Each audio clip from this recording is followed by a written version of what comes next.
still on the topic of chapters that stood out to us, Pila and I were actually discussing one of the earlier chapters of your book in where you compare the two games of Monopoly and the Settlers of Catan. So maybe perhaps you can better unpack that concept and how it applies to wealth, how it's not a zero-sum game to our viewers.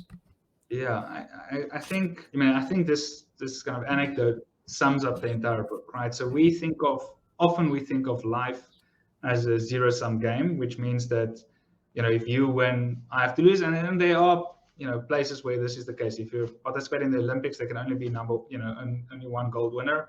So, that's a zero-sum game. But the economy doesn't actually work like that, right? So in a market system, it's not like there's a fixed number of jobs available, and if some people get more jobs, others have to lose jobs. That's almost never the case.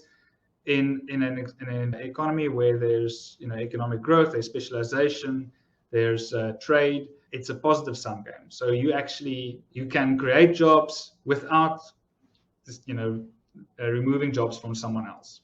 And so the way I kind of try and explain this is through this Monopoly, Settlers of Catan. Monopoly is a game where everyone starts with an equal amount of money, and ultimately there's one winner and everyone else has got no money, right? So that's how most people think the world works. It's a zero-sum game.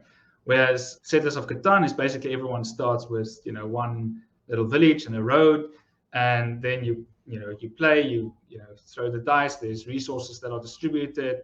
You start trading.